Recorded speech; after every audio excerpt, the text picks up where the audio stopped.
Okay, beautiful people, welcome back to our platform and thank you so much for joining today. So let's talk, guys.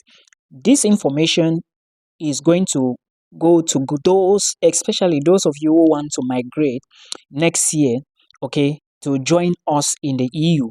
Well, if you do not know, I now reside in the Netherlands and I recently just moved. This is I don't think I'm up to 1 month in the Netherlands. I moved September 8th from Cameroon. So, guys, if you want to move to Finland next year, that should be September next year. There are things I want you to consider. Okay, I have my jotter here, so I'm going to give you all the information you need. However, it's also of paramount importance that you also try to consider so many things. Remember, my first law about moving abroad is that never ever you put your eggs in one basket. That is my motto. Secondly, make sure you are doing continuous research. Thirdly, make sure as soon as you are doing the research, you should also note the names of the school down and look at everything that you have to do. So, in case you still lack some information, you reach out to people who can give you the information you need. You can book an appointment with me, you can book with any other person that you think is more knowledgeable in this area. Stop going to people who don't have international passports. Stop going to people who don't read. Stop going to people who only pick information from some of us. A word to a wise is enough. There is somebody crying now. They gave him a fake bank statement. I can't help in this situation. I can only guide you here with materials. There is a video I dropped recently. Check the channel about a fully funded opportunity in the European Union, Erasmus Mundus scholarship. If you do not have money, that video is for you. Do not put your eggs only on Erasmus scholarship. Moving further, let's talk about Finland. Finland is going to be opening its application in January.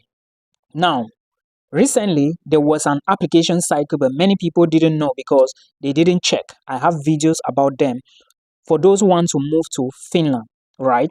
So now Finland is going to be having application session in January and also in September. So what is left is the January 4th intake. That application cycle is called a joint application. And I want you to pay attention to that application cycle because it is going to be of very importance, like it's a very good opportunity for you to move to Finland. On the other hand, do not forget that if you apply using this joint application, you have to go through two interviews, online exam and group interview.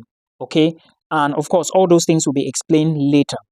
Now, if you are preparing to move to Finland, make sure you start saving money now. This is advice number one. Start saving money now. Why do I keep insisting on this? Without money, you cannot move abroad. Again, remember, Finland recently increased proof of funds. Before, it used to be 6,720 euros. Now, it's going to be, in fact, it has already, has it been increased already? Well, on the universities, not the university's website, but the migration service website. That's the Finnish official service website. If you go there, the amount you need is about 9,600 or 800 or so. And if you're moving with family, you need more money. Everything has a breakdown. In fact, I even have a video on this channel talking about all of this breakdown and the amounts. So check that video and of course, prepare now. Also, as you are saving, also note that you need certain things. An example is IELTS. Do not be among the people who keep saying that, Milton, I don't have IELTS. Of course, not every country accept IELTS, but if your target is Finland, then you have to go sit for the exam now or prepare 1 or 2 months, sit for the exam. So by January, you have it. Not every school in Finland accept Duolingo. If you don't have money for IELTS, take the Duolingo exam. Now, remember, Duolingo is cheap and not every school will accept Duolingo. I hope this is clear. I am here as an advisor. That's why I'm giving you all these details. Now, I have talked about saving. I have talked about taking English tests. Also remember that in that same Finland, not every university would ask you for English exam. If you studied in an English institution before, or you come from an English speaking country like Nigeria, Ghana, all right, or Cameroon. It all depends now on the institution. Also, remember this application is a joint application. That is why I'm encouraging you to apply here. Now, why am I so focused on this joint application? Because it gives you the probability of applying to 3 or 4 or even 5 programs, all right, in 5 different universities across Finland. Now, that is an advantage for you. In case you are not selected for 1, 2, 3, you can be selected for 4 or option 5. Okay, so that's an advantage for you. Whereas it's also possible to apply to individual universities. Right now, you have to go through the school website. There is also another application cycle where you can also do this application, but I would prefer you go through the joint application cycle so that it can give you these advantages. And in that joint application cycle, make sure you apply to universities of applied sciences. Now, why am I insisting on you doing the application at universities? Like you select, because they are going to ask you to select your schools, right?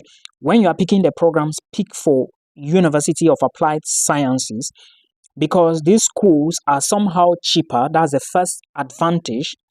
Secondly, there are many of them you can select from with lower tuition fee. Well, Finland is not that affordable anymore. Let's put it this way. I think it's quite expensive now, because most of the schools you may not, like most, I mean most, you may not have programs that cost 5,000 euros again per year. Some are going to like 6, 5, 7,000. If there are a few options. Okay. Also remember that a part of applying to universities of applied sciences, you also have an opportunity to apply for free vocational schools, right? Example is Vamia. Another one is Rivera College. I have videos on the channel where I talked about all of these institutions. So please check them very well. Check all the videos and of course listen to the information, then you apply. I am teaching you on this channel to learn to do it yourself. In case you still can't do it yourself, that is when you should find the services of someone who is experienced, not someone you will give your passport today to them. I don't even know what some of us will do. At the end of the day, you can't find them again. Look for someone with is experienced, okay?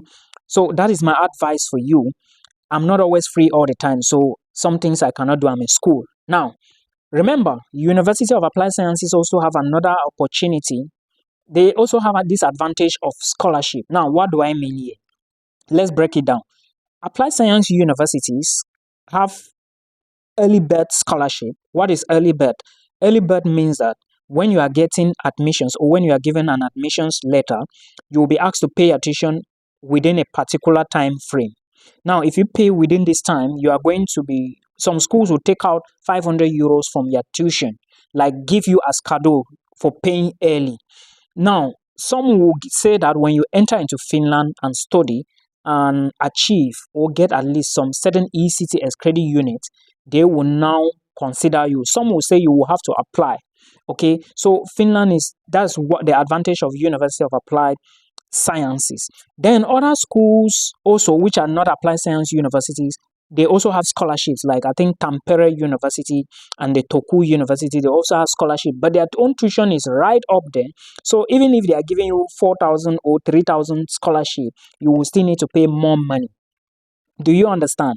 Then also understand that if you are to move to Finland, it would be important. I would advise you to first of all move alone. Right now, remember, you can always move with family. It's not a big deal. Finland accepts family. And do not forget that you need to legalize your birth certificates and marriage certificate. But one thing here is, remember, moving with family most of the time, it's a lot of money. It needs a lot of resources and emotional imbalances. Sometimes you get stressed up and a whole lot of stuff. So this is my advice, but you must not take it if you really want to move with your family. My advice is go alone first, look for accommodation, settle down, start school, look for a part-time job, then you can now invite your family to join you. The reason is because from my experience, it is usually very hard and stressful for a first comer or a first timer in Europe to really adjust and adapt to a lot of things. Okay, it can be stressful and mentally draining. So please move alone first. But if you have enough money, that if you, in case, because of course you are moving with family, you need a bigger apartment, you need to pay for this apartment, maybe they are going to be asking you for caution and a whole lot of things. Okay, but if you have the money, you can carry your family immediately. But if you don't have, don't worry, just move in first. Then why not you send them an invitation and they join you. Finland accepts that, right? Now also understand that for you to probably get, um, let me talk about the job situation. You are going to work as a student. Your partner, who is your dependent, is going to also work full time. Okay. Now, if you want to maybe get permanent residency or citizenship in Finland, the first advice is when you get in, try to learn the language. I am in the Netherlands. The reason why I've not registered for my Dutch class is because I'm still waiting for some things to be put in place. Then equally, my lectures is so like my academics is so heavy. So I want to first of all take out the first term semester exams. Then from there I will figure out. But if you are eyeing permanent residency and citizenship in future, make sure you register for the finished classes. It's not just going to help you get a job faster, it will help you get your PR and citizenship in the near future, and equally it can help you get a very good job as an international student. Not just a very good job, but a job. Because of course, there are certain things, especially for nurses and doctors in Finland who are internationals. You need to learn the language, because without you learning the language, how do you intend to communicate with the local people? Not just the local people, but remember, most of the people who are going to be sick or somehow, according to research, are usually the elderly people and who can't really speak English, right? So you should consider this. Finland is not like the Netherlands where 95 or more people speak English rather than Dutch. In Finland, you have to learn how to do it. I hope this video helps you. We are going to meet again in another one, and I have a couple of scholarship opportunities I'm going to be bringing very soon. So do not forget to subscribe and share the video, because somebody may benefit from it. Till we meet again. Bye bye.